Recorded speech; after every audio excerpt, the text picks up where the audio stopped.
Welcome to the From Foster to Blank podcast, where we're highlighting former foster youth who have discovered their passion in life and creating their own purpose by redefining what success means to them. It's almost like a Where Are They Now podcast.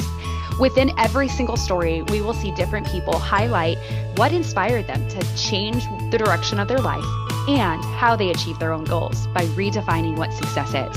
The best part is everyone is going to have a different definition of what success is, and we get to learn from them. The other neat part is that every single one of these people are going to highlight what they do, and they're going to give advice on how they got there. This is an educational podcast for people that are like you and me, foster care kids, but we're going to see it from a different lens of positivity. So here we go.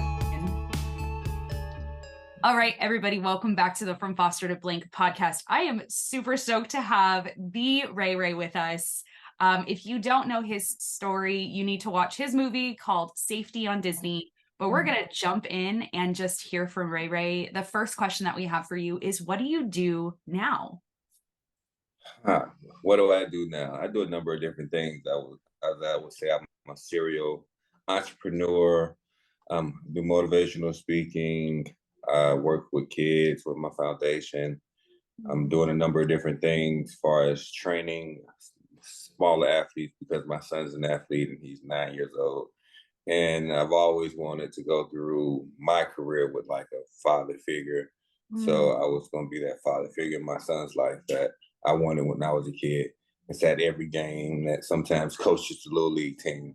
And so that's been what I've been doing for the most part. I love it. On other things, finishing up a book, just did a documentary. So just taking life as it comes. Okay, so you're doing a documentary. Is that on you? Yes. Yes, it's a little bit more in depth than the movie. The movie I love it. took Okay, place over. so we have a question because we all know that sometimes movies don't highlight everything because they're trying to condense information. But how close is the movie to your story? Or were there things missing from it? Well, it wasn't more so things that were missing. It was people, because my story was made up by the individuals that made it possible for me to get to the places that I reached for the most part. So it was those people, the unsung heroes. And like you said, when we began talking about this in the first place, there are a lot of individuals who are taking care of their siblings who go unnoticed. Because my sister is actually one of them. She had custody of two of my siblings actually before I did. Okay. So that the only thing is she didn't play football and she didn't go to Clemson. So it made it a little bit different. So it kind of went under the radar. But she did it. And there are other individuals out there that are doing it. And I commend them as well. It is. So I shared before we started that I raised some of my siblings. I actually took in 5 siblings in 2015. I was 24 years old, little tiny apartment. And then I heard and read your story like kind of online, and I was like, oh my gosh, like this guy is so cool. He's like me. But then I saw your movie in 2018 and I bawled because it was just like, okay, I'm not the football player. No Ellen showed up, but other people did. You know, we pray for that because we're just like, what do we do? And so when you were going through taking in your brother and trying to navigate college, how was that? It's insane of a plate load, but how did you do that? And like you said, there were people obviously who came around, but how did you even decide like, this is the moment I need to step up? I'm willing to risk it all to make sure he's okay. Well, I would say there was some ignorance in my youth, and I was in my invincible 20s. And I say the invincible 20s because at that age, you think you could do anything in the world. You have that kind of spirit. At least I did. And so during my invincible 20s, I thought it was a good idea for some reason or another. And I was lucky enough to have been raised by my own coaches. So I was familiar with the process of how to go about getting temporary custody or permanent custody. Okay. So being that was the case, I had prior experience. So it wasn't such a wasn't such a hurdle for me Mm, as it might have been for others because it was something I had went through as a kid yeah. before. So I was used to going to court and how the whole paperwork process worked. And that was a blessing in disguise. But for me, it was the youth. And they say youth is wasted on the young. But I was one of those young men who, being that I was a football player, I thought I could take over the world. And it was just one more feat that I had to conquer in order to get there.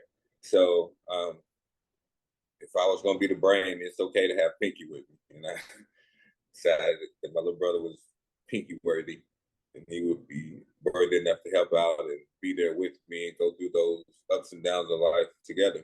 And I felt like that Yeah. would be the better situation. Okay, so I want to highlight your sister because my older sister, when I was in high school, took us in, 8 of us in all at the same time, and then Oh, wow. gave us back. Not gave us back, but it parents did what they needed to do at that time. But then we entered into a second time. But the unsung heroes, the people that don't get the pat on the back, what advice would you give to them to like keep going? Because I feel like that's hard. Yes, it is hard. Understand that even when most people decide to take on those type of burdens, and it's not always a burden; it's a blessing in disguise for most. But when you decide to do those things, you're already blessed in the moment, and you have to take that with a grain of salt sometimes because it doesn't feel that way. It feels sometimes overwhelming, Yeah. but that's okay. What doesn't kill you makes you stronger, and if you continue to take one step at a time, put one foot in front of the other, eventually things will work out for you because it's like the energy you put down to the universe. Mm. So you are what you think about all day long. So if you think about doing something successfully, it's a good chance that you're going to achieve that thing. And it's the power of the mind. It's the secret, as some people would say. It's just various different things. The power of attraction, the laws of attraction, I guess. Mm. So it's those things I think that kind of need to have with you. Definitely some faith and some belief in some type of higher power, whether it be Jesus, Allah, the Buddha, whatever you got to do in order to understand that you're not alone in this world, because sometimes you feel alone and you have to just continue to keep pushing forward, and you're going to be better for the experience. You're going to have knowledge that others don't have because you went through it, and Yeah. there's no other teacher like experience in my experience. I think it's funny that you mentioned that, like, you had said it right before we got into this part, but you had said like I was young and I had that youth of like I got this, like not in like a nothing will go wrong kind of mentality. Arrogant. Like I have to step up. There is no other option. This will work out even if it's a mess. Like we'll figure it out. And like I can think back on when I took my siblings and I did the same thing. I was like I'm 24, but I'm also kind of like we'll figure it out. We always have. But it's Yeah. we didn't have that, like I didn't have that mental block that a lot of the older adults were telling me like this is a bad idea, like you're young, you have your whole life ahead of you. So when it comes to you taking in your brother, what pushback did you get from the university? Because that's not just going to happen most of the time. Like I'm sure it was not just like, oh yeah, Ray, you want to bring your brother? Cool. Like what happened in that moment when he was there? Like, did you sneak him in for a period of time? Like the movie Well, show? yes, that part of the movie, the story was part that part was definitely in there, where in which I had to kind of fly under the radar with him. And the reason for that, initially he came for a visit, so it wasn't as ominous as it seemed. It was just he's Okay. coming for a visit. He's gonna be here for a little while. And Clemson is 110 miles from Atlanta, and I graduated from high school out of Atlanta. And Okay. being that it was very close, my coaches had the impression or had the thought process that hey, you can just go home any day, Mm, and he's right down the street. They didn't realize that he came from Vegas in this particular basically. traveling. Yeah. That's So like that would when be they a good kept sending him around, it 4 wasn't hours, like a 4 or 5 hour drive, right? on flight. Well, no, Where? for to go from where you were in college to where he lived in Atlanta, is that like a 3 4 hour drive? Well, no. See, he wasn't living in Atlanta at the time. He was living in Las Vegas. Oh, shoot. Okay, that oof. That's a Yes, lot I happening, had y'all. came from Atlanta. Okay, so you guys came Yes, from Atlanta, yes. you went to Clemson. He lived in Vegas. So they thought, like you said, they thought he could just go home because it was close, but you were like, no, he has to fly home. Ray Ray. Yes. Look at you And but guys. then it was the I had told them that he was just going to be here for a little while and he'll be going back home. Okay. And I spoke to several mentors before I decided to get custody of my brother. How Hmm. did it come up? Uh, he didn't want to go home. Hmm. That was like the big driver at first. Initially, he didn't want to go back home, and so he told me he didn't want to go home. And I was like, you know, you can go home or you can go to foster care. He was like, I'd rather go to foster care. And I had been to foster care. It never was the place I would rather go, but he did, and it kind of stood out to me, and it made me be like, well, I mean, if you feel like that, then maybe I could do better. Hmm. And kind of push my hands in that. And Yeah. one thing led to another. I told my like my one of my mentors, a guy named Tyrone, and he cussed me out because Tyrone was the gentleman in my life that had always been honest with me. And at the Yeah. time, he was paying my cell phone bill, so he knew I didn't have any money. You know, I was kind of a struggling college student because he helped me put together a care package to even be able to survive on campus. Hmm. And he knew my struggle, and he was like, you know, you're crazy, because he played college football as well, and he knew my schedule didn't fit or didn't kind of make way for a kid or having the responsibilities of raising a child, and he cussed me out. And I was, you know, down about that because you go to somebody and be like, hey, think I have a good idea. What do you think? Right. Oh, Right. that's a terrible idea. You're like, that's a terrible idea. That's stupid. You're dumb for even thinking about it. Who you think you are, type of deal. Yeah. And he didn't do it. He didn't do it to hurt my feelings. He was just trying to be real with me and just being honest. Like, you're not in a position to try to take care of anybody. You're barely taking care of yourself. You're a college football player. You're a student athlete. It's too much going on for you to be successful and try to take on this responsibility. And then I went to my other mentor, and he was like, "Well, Ray, I mean, it's no worse than what he's been going through. So you can do better than that, can't you?" And I was like, "Well, yeah, I know I can do better than what he's been going through. Well, go Yeah. ahead then. We'll try it." And I didn't tell my mentor Tyrone that I even did it. He didn't find out to became a news story. And it's kind of the He's same like, time Ray Clemson. Ray. It was the same time Clemson realized that it was happening, and then the news story made it extremely real for me too, because at that Oh, point, then it's all in, as the Clemson saying goes. I'm all in at that point. So now here we are, like R. Kelly song, the four of us in total shock. Me and Clemson. it's um, all in because it's exposed and you can't hide now. But before you kind of could get away with it. Now you're like, oh, now everybody knows. So what did they everybody knows. do when, like, I'm sure that they had rules against it. I mean, I've worked in schools before and you can't just have anyone in your dorm. So what was that process like of having to get school approval for this? It wasn't necessarily approval that I needed at that point, because the story made the front page of the newspaper that it was in, which is Charleston Post Courier, which is not too far from Clemson, but it's still a local paper. But then it Hmm. made it, and they took it. The AP picked it up and made it a national story.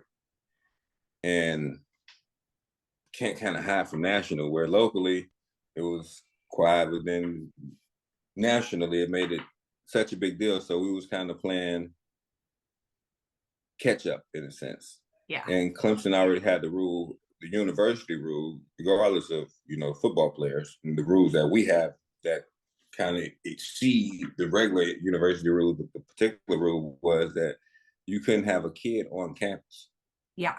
whether you were a parent or a student athlete or whoever. You couldn't have a kid on Right. campus. So initially, I had to stop and try not to break all the rules that I was currently breaking. One, having a kid on campus; sneaking and having a kid in football team, and I'm on a football scholarship, and Mm. nowhere in my scholarship did they say you can bring another.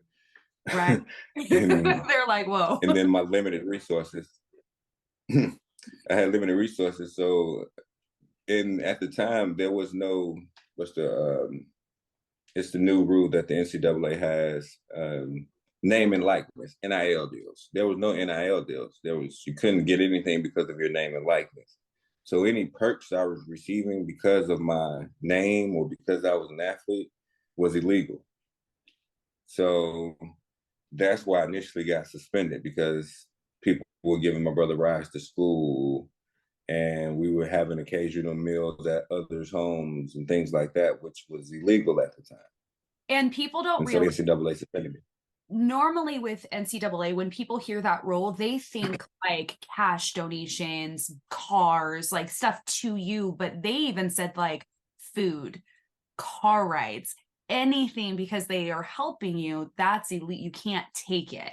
That's where I don't think a lot of people outside Right. of sports understand that role. And when I saw that, I was like, my husband played football in high school, and I was like, hey, I have a question, like, why is that such a big deal? And he's like, because of the, like, that wasn't approved yet.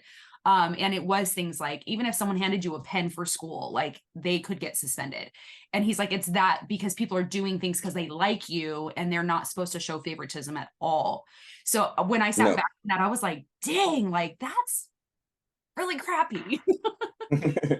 Yes, So, that's why it was, they called it unconstitutional yeah, eventually, because most people, if not all people, get things because of who they are, regardless of who they are. right. But back then, if it wasn't a program offered to all students, it wasn't a program that student athletes could take advantage of. So Right. if there was a ride available for all students, then well, Right. then my brother could get on, and that's supposed to it being just for me because it's helping me, or even because they like me. There was none of that back then. So I had to do what we had to do. It's so crazy to me. Okay, so now you also said you're writing a book. So excited. When is that going to be released? I'm buying. Hopefully, I'm looking to hopefully get that done by the end of the year. A lot of the material is already on pages. It's just organizing my thoughts and my emotions, and I Yeah. want to, as well as teach something and not just tell my story. I want people to take away tools in order to get through some of the trials and tribulations I've went through in Yeah. my story. And I could talk about how I did it, but then I think that was a unique way of going through it. And Yeah. I've been lucky in life to have some things that I could, I guess, for me, a lot of it was exposure to get out of, to see something different, to know that there are other things out there that I could do with my life. And Mm, excuse me, this air conditioner came on 1 second. that's okay. We have a brief interruption. This is what do they call this in theater? They call it a an interlude or a break. Interlude, yeah, small interlude. I forgot. I was like, I was in choir in high school. I know this. I was like, I don't know it. Okay, so you're working through that, and one of the things that I kind of read up on you a little bit, but I don't want to say like, hey, this is true until I ask. But did you stay? So you got suspended, then my assumption is you got put back on the team. That's kind of where the movie came in and ended. But did you stay and finish all 4 years of football? Like, when did you finish your degree? What did that look like? Well, being that I was such a smart kid, as I would say, I actually finished undergrad in 3 years. What? Okay, Yeah. statistically, for foster youth, I don't know if you know this statistic, but foster youth, it's typically by the age of 24. It takes about 6 to 8 years for them to finish, for us to finish. You doing it in 3, and then compared to the general population, is almost unheard of. Like, that is a very small number of people who can do that. And you did that while raising your brother and in football and all the other, like, just, I'm so freaking proud of you. So like, yes, 3 years. I love Well, that. thank you. That's huge. Thank you. Okay, so Yes. continue. I had a question, and then it Well, went. yes. Well, with going through undergrad in 3 years, I did experience some issues at Clemson during my time there because I've had my brother. Mm, And that kind of created a situation where me and the coaching staff weren't on the same page. But then, college football is a business, and I understood it as such. And we were only conducting business as we saw fit. I mm, conducted my business with myself in mind, and they conducted their business with themselves in mind. And it might be a self-centered way to look at things, but yeah, sometimes you have to protect self in order to preserve others. And I was willing yeah. to sacrifice myself in order to preserve the life that my brother could be with me the entire time. So Mm. I like that. that You was the good. preserve yourself to protect others. So when I was taking care of my siblings, and not taking care, when I was raising them, like we were raising our siblings. That's what we did. You had to make sacrifices that were bigger than your current goal. So one of the articles I read said that you actually tore your ACL. Is that true? Yes. Okay, can we Hmm. talk about that for a second? Because for a sports person, tearing anything that wipes them out for a season, what would you tell someone? Because that's emotional. That's your whole life. Like you're just like, man, I've trained my whole life for this. And then it comes down to hurting yourself. What can you tell another person who is in sport that goes through that? Like, what would you tell them? Because that I can't, that gets me when you tear something. So what would you give as Well, advice? I actually tore my ACL twice, so I had the unique experience of going through it twice, which You had is a to. blessing for me. Okay. Yes, all my trauma, I believe, are is a small blessings Mm, a lot of the times because I never see it in a moment how pertinent, how important the time off from doing something. Because typically, when I get in trouble, I have to sit down mhm, because movement for me was my outlet. As long as I get to move around, I get to go do things and right. have new experiences. But when I guess trouble comes along, and when trauma comes along, you typically have to take a seat back. You have to pause for a moment and reevaluate where you're at and what's transpired and things like that. And a lot of times in my life, when I say God sits me down like that, Mm, it's to have a conversation because I'm doing too much. My mind is in other places. In order to get me to have that conversation with me, he has to sit me down. And there have been times in my life where I had to sit down, and I looked at it as like in the moment. Because the first time it happened to me, unfortunately, I got kicked out of elementary school because mm, I was considered a troubled youth, and being kicked out of elementary school and having to go to alternative school may have been like death sentences for kids' education back when I was going to alternative because they put you on a zero tolerance policy. And at zero tolerance, you can't mess up. right. And you're at the end of your rope.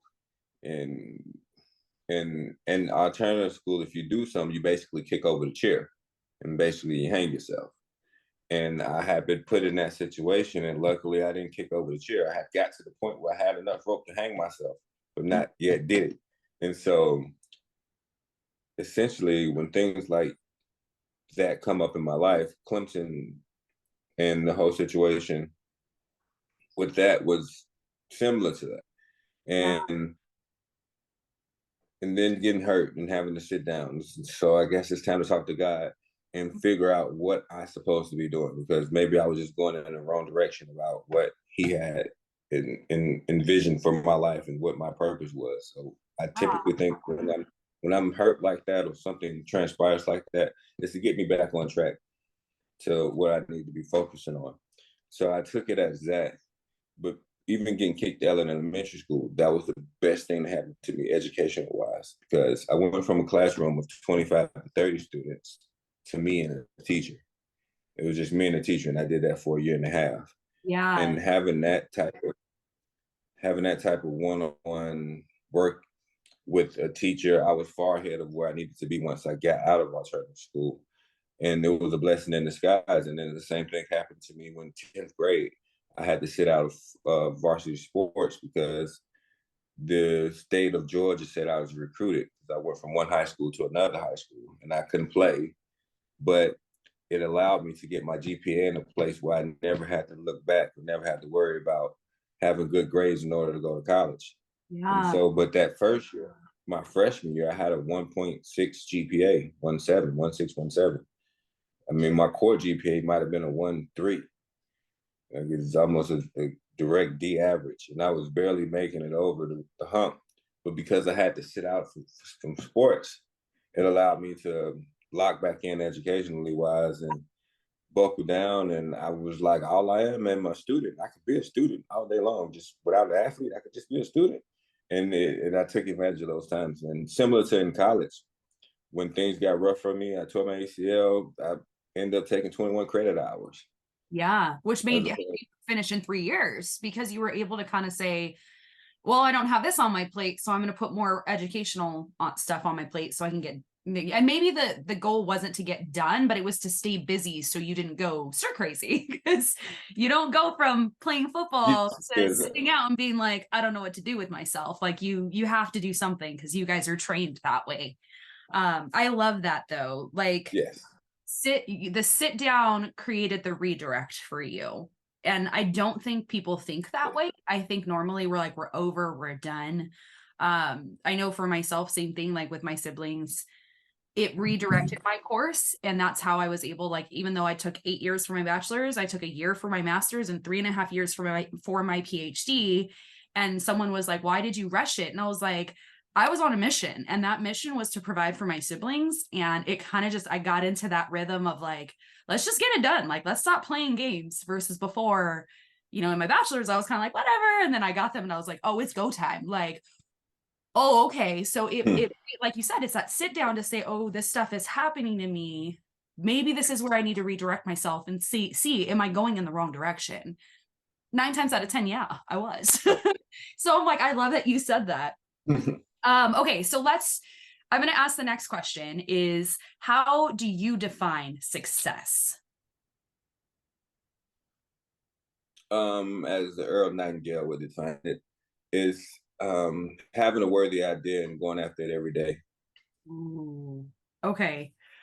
Ooh, that's good. So I don't know, like having a worthy idea. How do you define that worthy idea? Because I think some of us go, oh, stupid idea. I don't Well, think it'll work. How would you define that? well, for some, depending on what you believe in, as far as religion is, figuring out what your purpose is.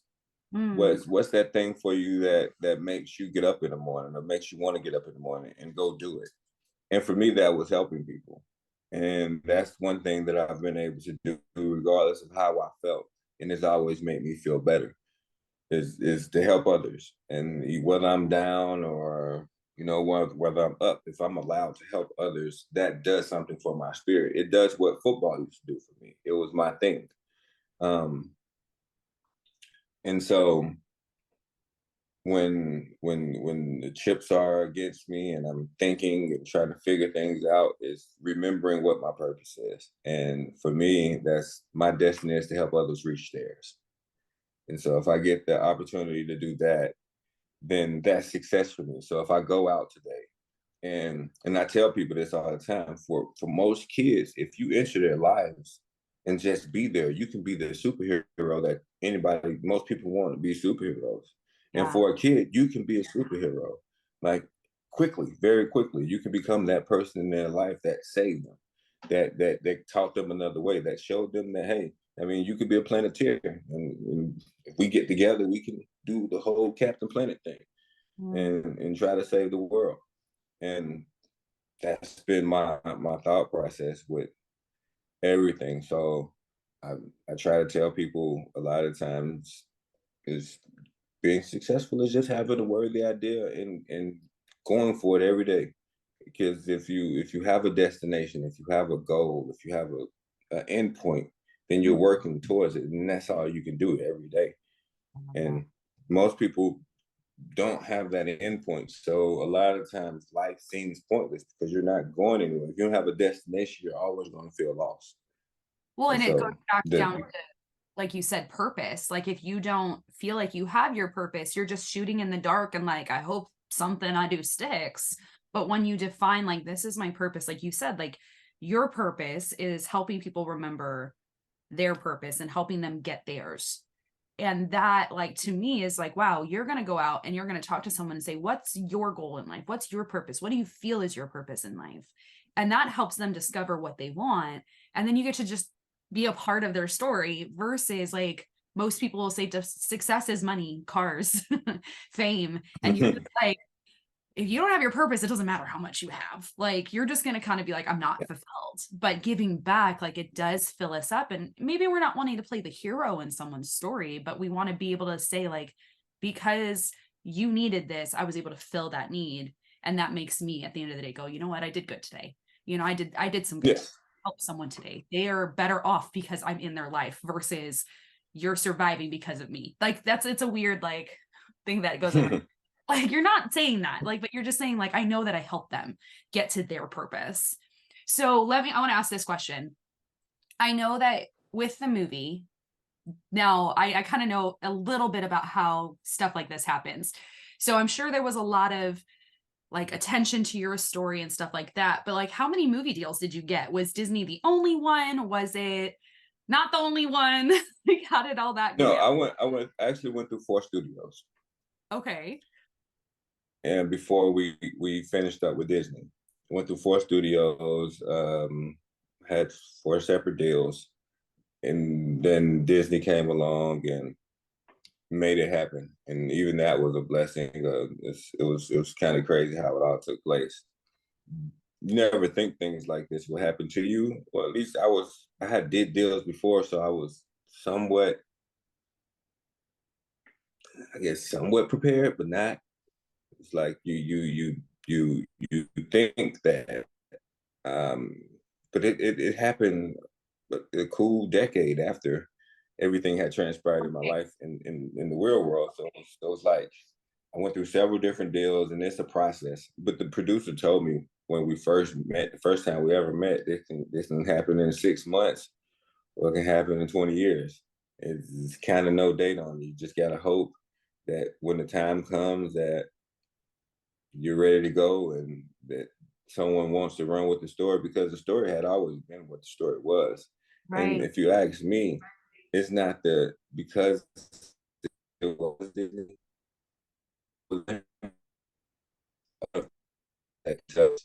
and I think the most important things about my story is my trauma, is Mm. the things that I was able to overcome.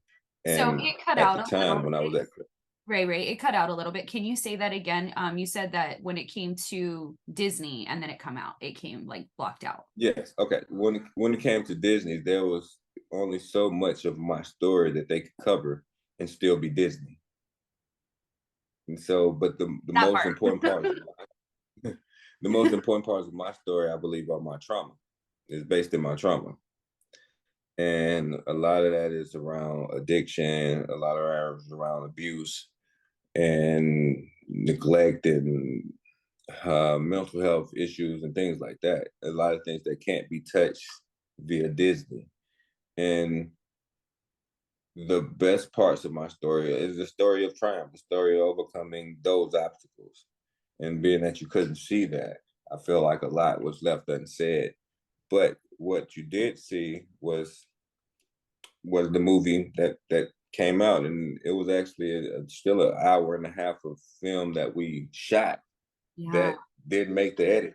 Yeah.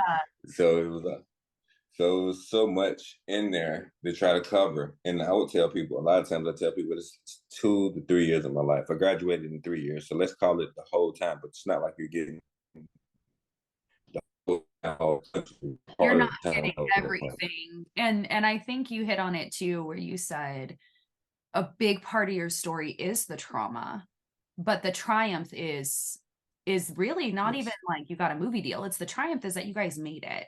And the triumph is the people who came in and loved you guys and Yes. showed you it was possible. The triumph is that you guys stood up and said, we're done with this. Like we're going to change our life going forward. But people miss that when you don't expose the trauma, even just like a conversation, but that's not something you have control over when they film. That's kind of like they make the decision and you have to go, okay, it's Disney. Yeah. So that's where you're doing Yes. the documentary though. And where is that going to be? Yes. published? Is that going to be like Hulu, or we're not sure yet? Well, That not sure yet. Not sure yet. okay. We were actually looking to shop it to a major studio because what my goal at the end of the day is to do a series, a TV series, Oh almost similar to Shameless. And I'm yes, not sure if you ever seen that show, Shameless, yes. and it goes through the life of with an addict and things like that. Because what people don't know about my story, I have 7 siblings, Mm, so it's not just me and Famar. Is I have 7 siblings, and 2 older, and the rest are younger. I have 5 younger siblings, and they all have their own lives, and they all have their own stories about how they navigated through what we called our life and the struggles and things that we went through. yeah. And just telling their story along with my story, because I think their story is more interesting than mine, if you ask me, because my story kind of embodies the village approach, the exposure, just being able to see more and have more people be involved in your life and how that can, change your whole experience in life. But their story didn't go that way. Their story happens more like regular people's stories happen because they're not athletes. They Yeah. didn't have this skill set that others value Mm, as much as people value athletics, because athletics has been valued since I was a kid. Whether it be via TV, you can tell by the bills that these athletes get now how important it is, how important sport is, right. and they didn't have those things. And I had tools because of sports that I had friends that they never had. I had, You had I guess community. contemporaries or peers that Yeah. say again. You had Yes. community. Yes, I had community in various different ways, and I was never like, okay. So I kind of explain this for people who don't realize how deep it is. When I first got to a school, I was popular before I ever took a class That must be interesting. because Okay, can you explain because of that? Because athletics, oh, due to athletics. Okay. So people knew you before you even due walked to in. athletics. So That must be nice, but also right, not. because when I because when I transferred schools, the players of that school knew I was coming. The coach knew I was coming, and then it was one of those things where people in the city knew that, hey, well, he's switching schools and he was playing over here. Now he's over here. Yeah. So there's a little rumble that comes with you, and a little notoriety goes a long way, because even before I was known as an athlete, I was a troubled kid. Mm, And then they realized that I had a skill set, and it helped garner in a more functional relationship because they felt like they could talk to me about something that we both had in common, and then we could work our way back from there. So the athletics, oh, you're a football player, you're a mm. basketball player, and they're invested in you as much as you're invested into what the things that you're supposed to be invested in. So now they see you as a investment, and they treat you different, Yeah. and that that helped me out in life. And I know that's something that most people don't get. I So my sibling story, as I say, is yeah, that's what I was gonna say. Your sibling stories is almost more, like you said, more interesting. Not interesting, but like it needs to be highlighted for truth. Like yeah, this is what right, every experience. It's not always the football player story and the success story. Sometimes it's like right. they have to find it on their own. And that's hard to watch as the sibling where you're like, just do this. And you're like, they're like, I can't just go do that. Like, that's not my story. And you're like, dang. Yeah, because I went to Clemson University, and that Yeah. in any D1 program, you're afforded some things that most people don't have. One, you're on a full scholarship. Mm. This, and then you're on a meal plan, so you got all your meals paid for, all your housing is taken care of, and then as far as clothing is, you gotta have a Clemson issue. I got more Clemson. That's why I'm still got one shirt today. It's like Yeah, they're like, here I you have go. enough. Well, and that's even, and I think this is really important too, is like even our stories are different. Like I didn't do sports, but I didn't have housing help. I didn't have rent help. I was going to community college and lived in my car for a year and then was homeless from 18 to 24 because I was bouncing around. Like that community is such a big part to helping. And then when I had community with my siblings, it was so different where it was like, you need a dresser, boom, we got you. You need clothes, we got you. And that was for a few solid years where people would help, and it made the world of a difference versus if I didn't have that help, like they probably would have ended back up in foster homes because I wasn't able to afford it. And that's Right. such a big thing that I don't think people understand is every case is so different, but it needs to be highlighted because it's a reality for all of us to know. Yes. And that I love that you're going, I like the series that you're thinking of doing. I think that that's a really big deal. All right, so we're going to go into our last question.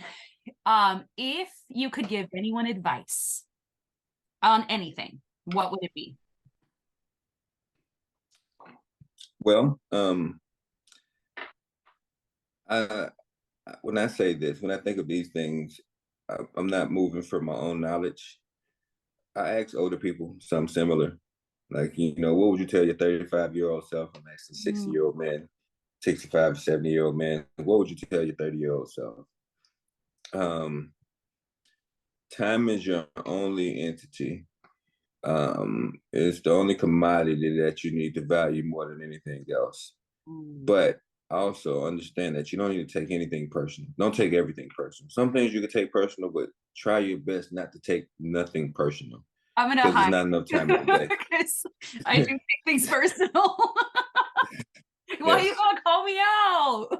Yeah. Well, because Oh, it's I true. have that same issue.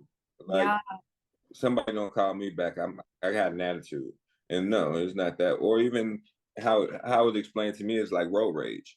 When someone cuts you off during driving, a lot of the times we feel wronged, but not giving thought process or giving perspective to what they might be going through or what might be happening in their life. So I always imagine that they got the call that their wife is having a baby, and so they're on their way to go. You know, this is the best day of their life, and they're not worried about me. It's not that they cut me off or they, riding on my tail to piss me off today. It's because yeah, they have other things going on, and just try to look at it from yeah. different perspectives. Um, I like that. and then it's always later than you think. Explain. That's my time quote. It's always later than you think. So as soon as you thought about how late it is, time had already continued past that. So Ooh, it's always later than you think. And if you keep that in mind, you're on the clock, and you're not knowing when this clock will end. So you might want to take advantage of the time that you do have because you're on the clock, and it's always later than you think. So, and it's part of trying to help myself not procrastinate, to yeah. not think that I have time because time is not my friend. It's never. No, I love that. That's really that I'm gonna have to sit on that because I'm like, dude, call me out. Time is not your friend. So get it together. But also like, no, Yes. like it helps you prioritize too. Cause if you're not taking things offensively, you're not spending energy on something you don't need to spend energy on. You're gonna put your energy in the right spot. And I think that we miss that sometimes and miss that mark. All Oh right. yes. Last but not least. Last but not Ah, least. The power of the mind. I forgot this part. What was important is I forgot who said it and where it came from. But instead of saying I got to do something, say I get to do it. So mm, it's not that I got to go pick up my son. No, I get to go pick up my son. I It's love not that. that I got to do work. I get to go do work. I get to figure it out because there are a lot of people who don't get to figure it out, who life is ended shortly, unfortunately, or don't get the chance to fix whatever might have been broken. So because I have that opportunity, that's the blessing. I get to do things, not that I have to do anything. I get to do it. Like I Yes, get to figure stuff out. I get to have problems. Some people don't get to have problems, and I rather have them than not. I And love and be alive and having to deal with things as opposed to being 6 feet under and having no options. yeah, makes sense. So I love that because it when we change our mindset, and I notice that too, like when I'm having a bad day, and I've said something to the effect of like, oh, this is gonna be a horrible day. Like I notice that I'm just looking for the bad things in the day versus when I'm like, you know what, Mm-hmm. that thing sucked, but I want the rest of the day to be better. So let's look at the good stuff. And when you come from a troubled past, it's very easy to excuse. Like I've heard this all the time from people where they're like, Denisha, you should have let yourself be a victim. Like you should have not succeeded to where you're at today. You should not have. And you should have allowed yourself to process that. And I'm like, but if I had, what you're basically saying to me is you should have allowed yourself to stay in your trauma and not touched it. Like it would have been satisfied for everyone to say, yeah, that's why you ended up where you were. I didn't want that. Right. So I had to change my mindset to be like, yeah, that happened, but that's not where I'm going. That thing happened to me, but I can change the direction of, because I'm in the driver's seat now. What happened to me I couldn't control, but what Yeah. I can control is what happens to me next. And that's where I'm going to guard myself differently and get people around me who are going to speak truth and not try to abuse or anything like that. But we don't understand the power of our mind until we start working through those things. And mindset is a huge thing. Like everybody needs it, but not everyone's going to be able to tap into that. Some people do have mental disabilities, or so the trauma is so bad that they're just so disconnected that they're like, I can't even begin to work through that without it crippling them for a decade. So it's interesting that if we start focusing on our mindset, the things that we'll get to experience later on is a lot different. That's where I think grit can come into play too. I love that. All right. Do you Yes. have anything else you want to add? Be careful, because Mm. depression happens quietly in most cases. Oh my God, yes. Okay. Can you touch on that a little bit? Today is marks 5 years since my father passed. Mm. And as I say that, it's for some reason, anytime I talk about my father and now, it makes me emotional. And I'm learning because of a trauma. Mm. And a lot of people don't know this. And then I kind of touched on it in my documentary. Unfortunately, I had to make the decision to pull the plug on my father. Mm. And it's a trauma I'm quite not over. Mm. Um, it's one of those things for me that it put me in a rut, and Yeah. and just kind of thinking about it helps me understand how deep it was. Yeah. And I quietly, and I guess I'm quietly still working through it. And it's it's something that I have to be careful with, because for me, if I don't cry a lot, if I don't get that out, like it sticks with me. I'll worry about nothing. Um, and and things like high blood pressure, heart disease are prominent, especially in my community, not just in my family. So it's I can feel myself like have heart palpitations, and my heart rate increases. I can sometimes hear my heartbeat when I get emotional, Mm. and that's a stressor. And I have to be careful, and others, I believe, have to be careful about what you're taking your body through, and not Yes. and not noticing, or you're not taking the time to realize it because you have your mind somewhere else, so you're going through a couple of different things.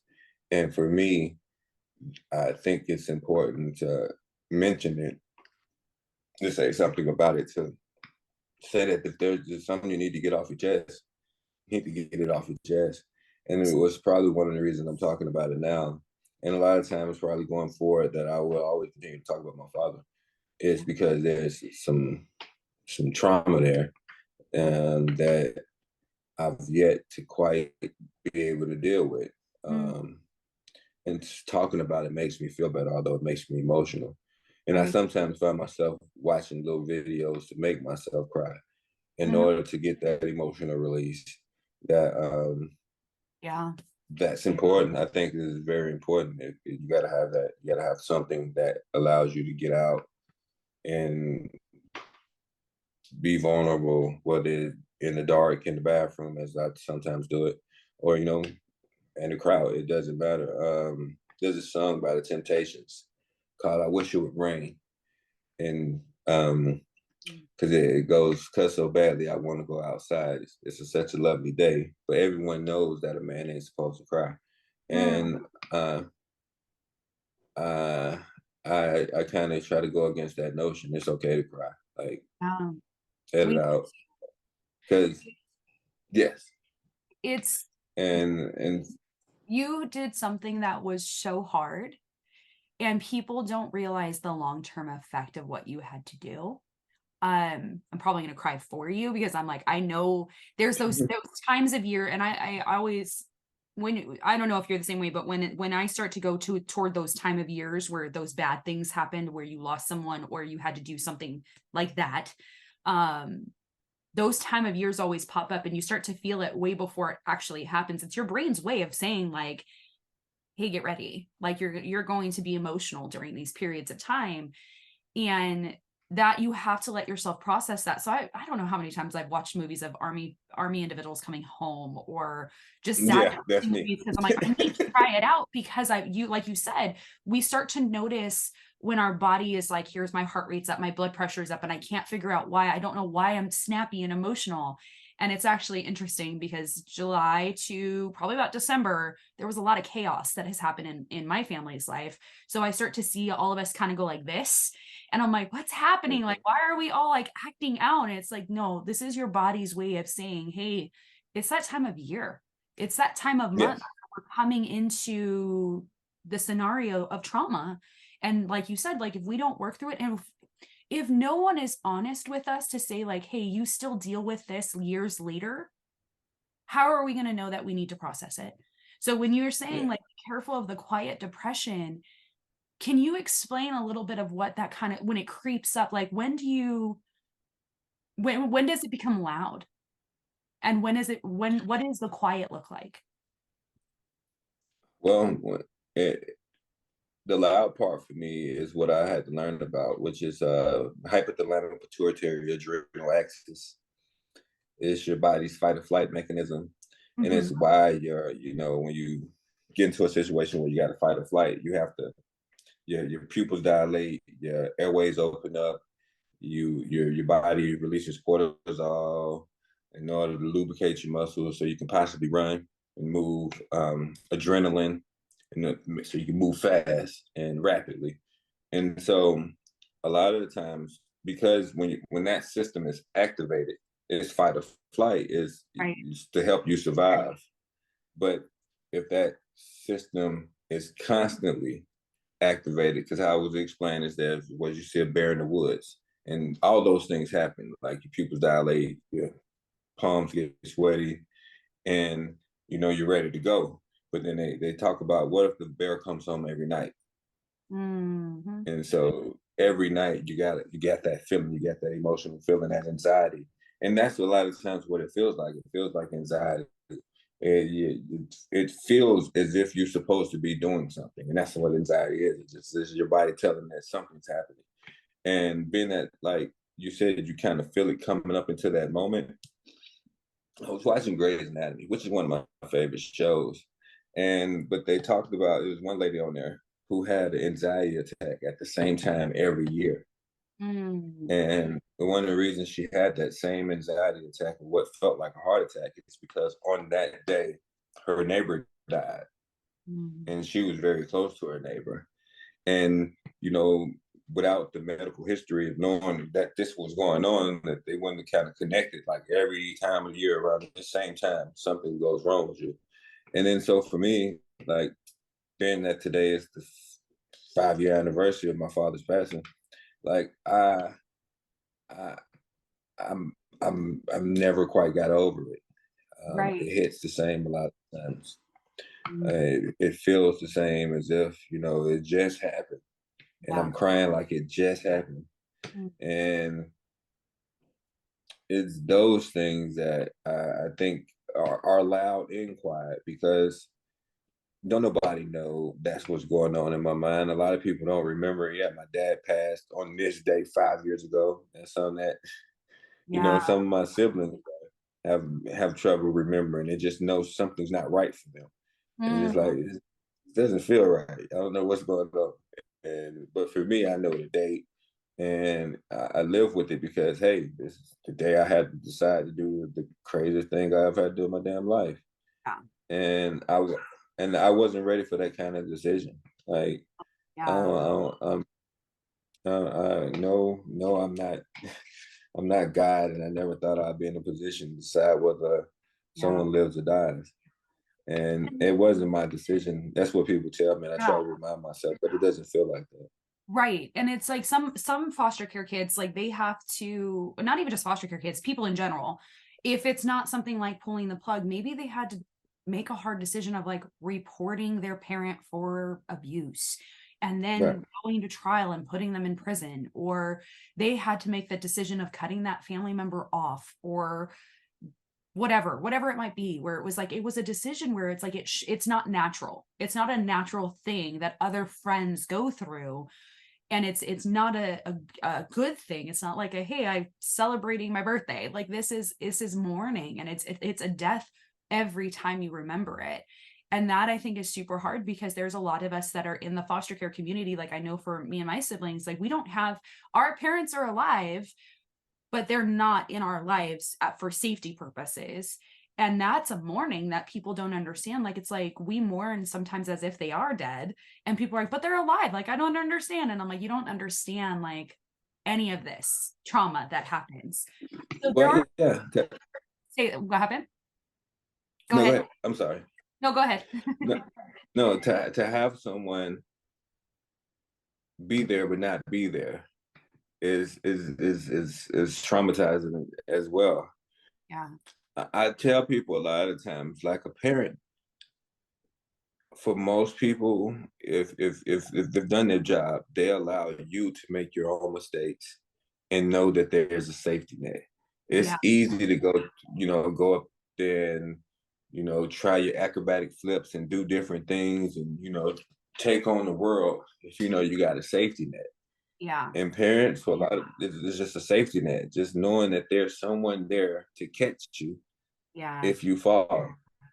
And in the same situation with my father and me having to pull the plug, it wasn't until this year, and I think that was a blessing from God, that I met a guy who went through something similar.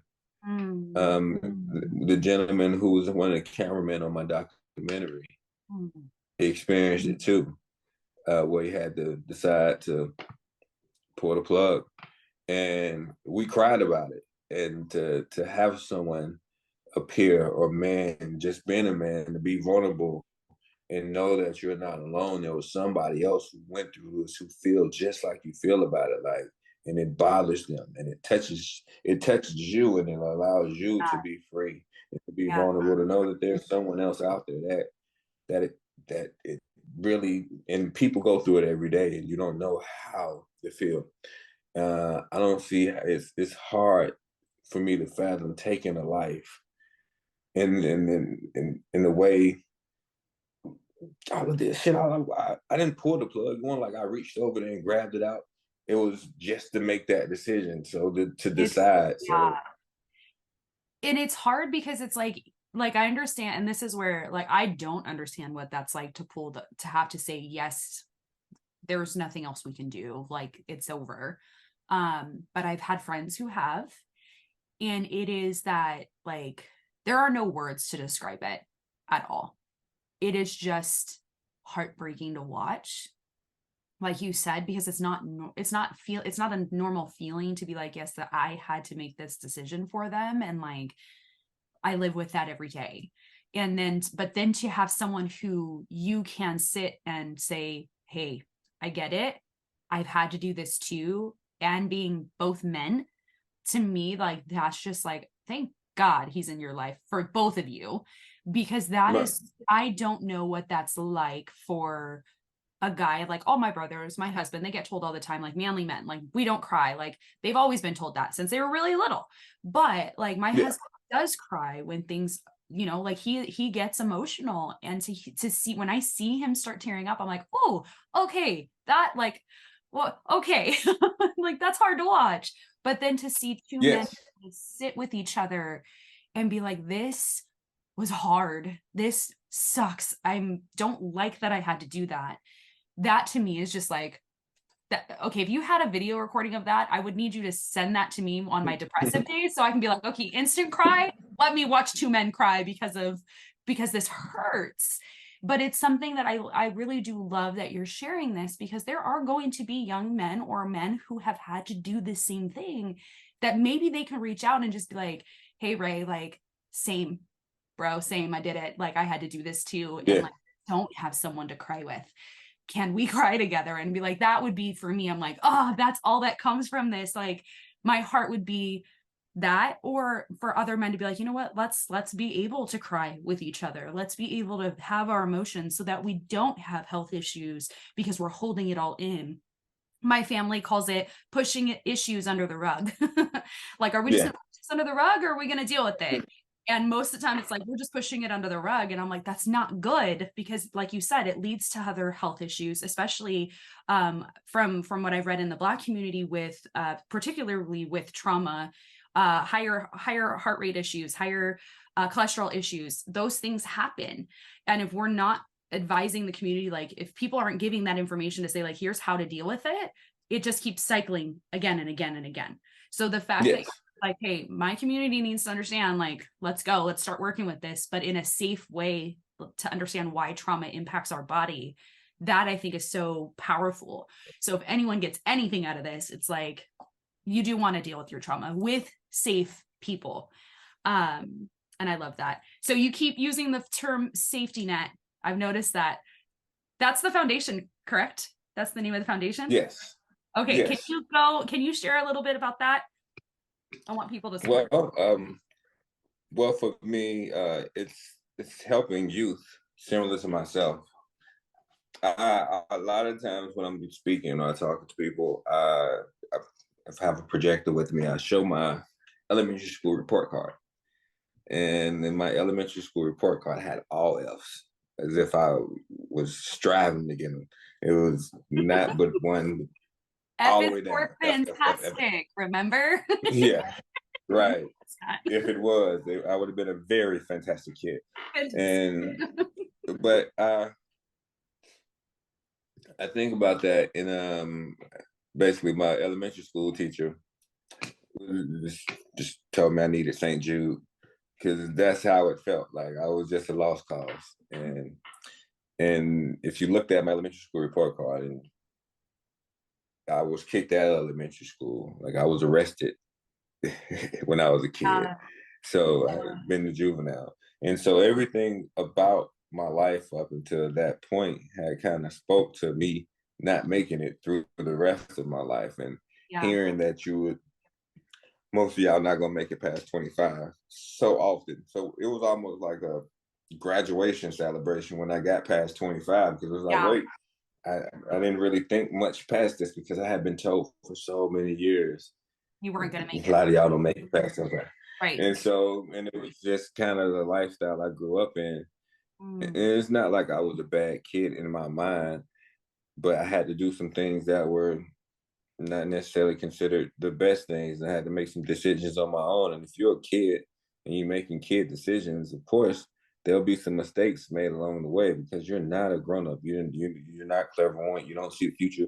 Um, and if grown ups are, maps into navigating what's ahead of you. And a lot of times, if you had a father who's there every day, that's your embodiment in the future. That's like, right. because another thing about my father passing was I had to look at my own mortality.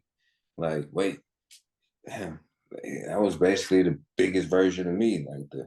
So like technically, I'm supposed to kind of follow in that in my mind. Like maybe I'm going in that direction, and that's scary, because my dad died in his 50s. And yeah, so it's like, and I know I feel like a large part of his life was stress filled as well, because Mm, not my brother, my father had three brothers, all which who were died or killed. Two were killed, one died in a car accident, and one was killed while standing next to him. So like his life had been built on trauma. And so And another thing that helped me navigate through my struggle is to understand that my parents had their own struggles. Yeah. Like my mom had went through her struggles with abuse and neglect as a kid, and having a mother that was addicted to alcohol, and then to have to then become a mother as a teenager. I was my mother's third child. My mother was still 20 when she had me, so How old she were you had three when you kids. started? 17. Right. So she had three kids at 20.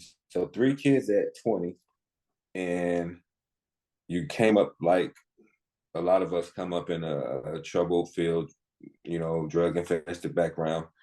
And then for someone to be like, okay, go, make it.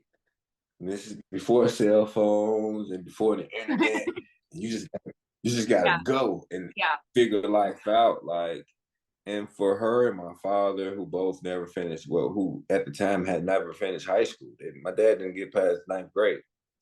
Okay. And so to have to navigate life through with kids, given all their things Right. that they had to overcome, like is in their own right is a blessing, is Right. a story of triumph.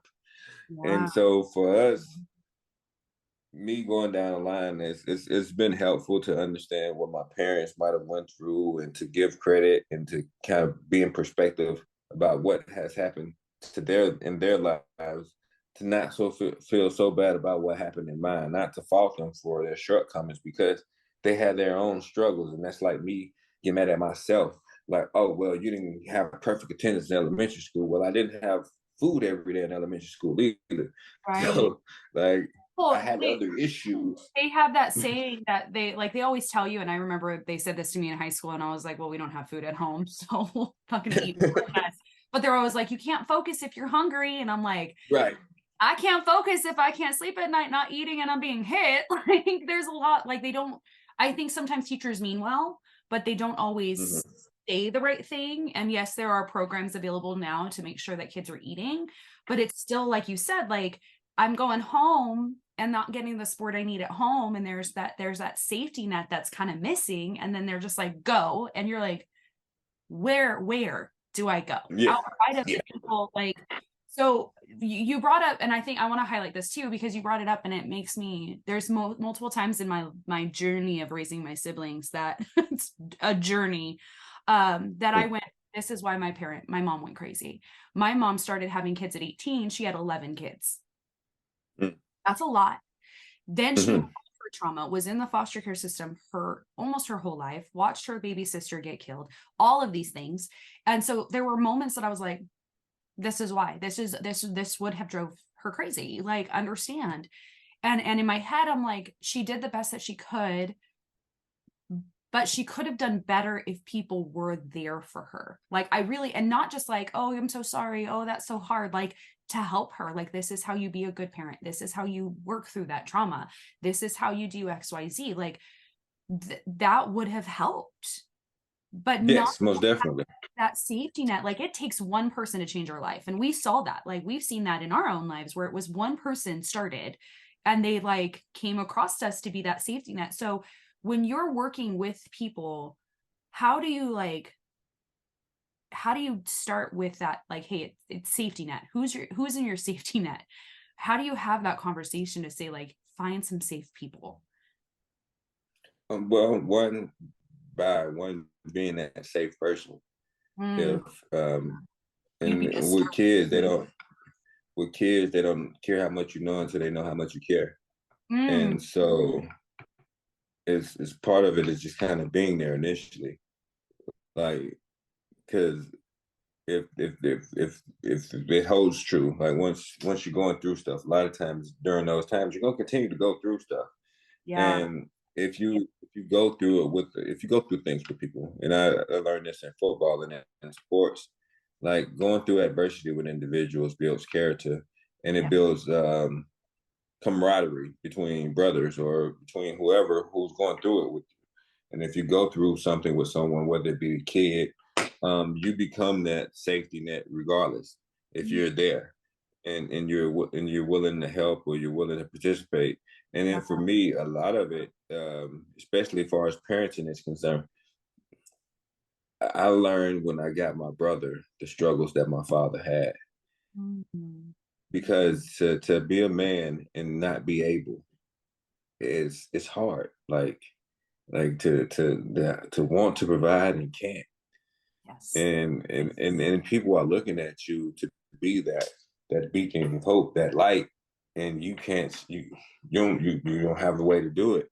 And if you have any pride, it really bothers you. It really bothered me, and it really stuck with me. And then I understood in the moment, like, damn, he felt like this, like this is, and that's why a lot of times when I'm talking, I tell people I was an asshole kid because I didn't give my dad credit for all the things that he did do, for all Mhm. the time that he stayed, and he put up with all the things that he had to put up with Yeah. while having limited resources. He wasn't as smart as I'm considering myself to be. He wasn't as savvy. He wasn't as supported. A lot of the things that I have, he didn't have, Yeah. and he had to go through these things as himself, not without these. Well, I had a safety net. I had coaches and people that I could go to. He didn't have that, Yeah. and to still navigate through life and deal with the things and troubles of life. I couldn't imagine doing it without the people that helped me get through it. Like Yeah. I couldn't imagine. I wouldn't have made it without those people. And And he, we know that they will, your parents would have, our parents, all of our parents would make different decisions if they had different knowledge. We know that that would, yes, but like you're saying, like, man, you sit back, you're like, all of these things come into play to help me get to where I need to go. And if we don't have that, like, yes, yeah, yes. How was I supposed to know that there was life outside the hood if I never got outside the hood? But luckily, someone took me out, and I saw what the world could be like if I just decided to get from where I was and go to the next step. And it's like, oh, I've never been to Disney World, but this place exists. Like, I want to get back here. What I got to do to get back here? do you, okay, let me ask a question because I feel like when I go to Disney World, I'm like, this is a palace. But have you ever like gone to Chuck E. Cheese and like stuff like that where you're just like, oh, this was because that's what we were raised in and like the cheaper stuff. So now when we Right, do, right, like right. Disneyland, I'm like, oh, I'm so fancy. But like Chuck E. Yes, Cheese, yes. I'm like, I See, don't remember where we came from. well, see, Chuck E. Cheese was No, actually that was our big time Disney. for me. Yes. That was big time. That was I was big like, we're time. going Like to Chuck E. I, Cheese. Oh my gosh. yes, how I ended up at Cheese? Disney. I ended up at Disney. Bell South sponsored a trip. The old telephone company, Bell South, sponsored a trip for my elementary school, and that was so lucky. And they did. They also, because they partnered with the city of Atlanta at the time to help out. They did that trip to Disneyland, and then we had a conflict resolution trip, Yeah. and we went away for a weekend, and they taught us things like etiquette. They taught us how to say yes sir, no sir, and not that I hadn't learned those things before, but this was a setting in which they gave us basically monopoly money Yeah. if we did good things, if we kind of, they seen us breaking up a fight, if they seen us helping another student, or if they seen us holding a door or please and thank you, Mm. so they rewarded us for good behavior. And at the end of it, we had this little. At the end of the retreat, we slept in cabins and things like that. At the end of this retreat, we they had this auction for the little monopoly money that you had made over the time that you were Uh-huh. there, and it basically, but it rewarded us for doing good things. And then that's at that particular camp where I realized that grown-ups respond to respect. Like if Mm. you yes sir, no sir, yes ma'am, no ma'am, and thank you, and this that and other, you opening doors, this that and other. They positively reinforced that type of actions in me. And so when I got back into the city, I used it, and it opened doors for me because everybody was like, "Oh, this Yes. kid's so respectful. He's so nice, and this, that, and the other." But it was just because a lot of the things that I had through exposure. And so, yeah, Chuck E. Cheese was a luxury back then. Yes. Um, Let me tell you what we used to do. We used to go, and this was our family vacation. We used to go maybe 20 minutes outside of the city and go to a Motel 6 because they had pools.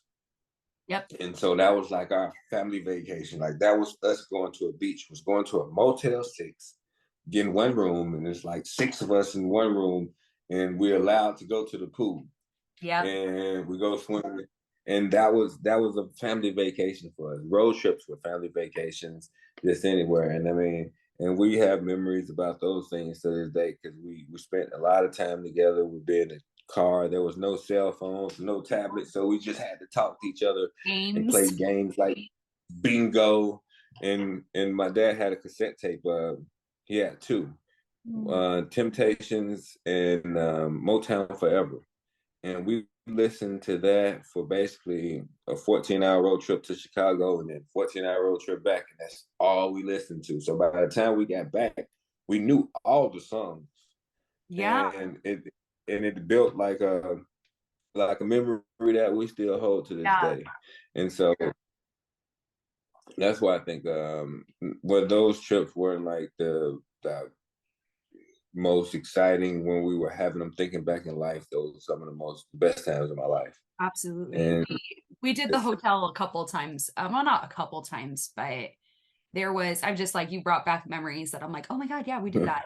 But it was like camping with a church. We went camping one time. Like that was the only time we almost got eaten by a wolf. I'm fine, obviously. Very scary moment of my life. I hate the dark now.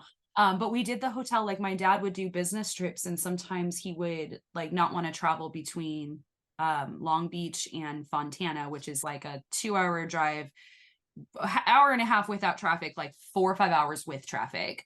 So he would stay out there, and there were a few times that we went to the hotel and swam, and but like that was it. There was one time we drove to San Diego and went to this place that was like an ice cream parlor thing. A couple times went to Chuck E. Cheese, but like as I got older, people are like, Denisha, that's really cheap stuff. Like, and I thought it was the world. I was like, oh, we went to Chuck E. Cheese and the pizza was so great. And a friend of mine was like, girl, you have not had real pizza. Denny's was like, if someone took me to Chili's or to what's another like bigger Olive Garden, I would be like, so fancy. And they're Yes. like, girl, that's not fancy. And I'm like, it is though. Like Denny's is great. Olive Garden is great. It's not McDonald's, you know? And someone's like, Right. you need to up your game here. And I'm like, but it's Olive Garden. All you can Yeah. eat bread. But It was it's just it was Sizzlers for us. yeah, and now it's nostalgia. And I'm like, oh, these are the places that we didn't get to go to often. We grew up really poor in California, which I mean, we were below the average. But then I kind of look back at the life that I've built with my husband, and it's like our daughter is not going to know the life we grew up in. And that makes me emotional because I'm just like, oh, like I've worked so hard to get here, but I want that now for other people. Like, it's not about the places you get to go. It's not about the money you spend, but it's about not living in the trauma of just being like, this is my life. My life is LA, Compton area, Southgate area, living in Boston, in the Bronx, right? Like we don't want that for people. There's so much more out there if you get out of where you're at. And I think Yes. that we need to show people that people like us, we don't, all of us don't have to stay there. Like we were the people who started at the bottom. Like we should not have made it, but we did. And now we want to Right. go back into our neighborhoods and be like, guys, we found the way out. Like this is it. But what does it start with is the trauma healing.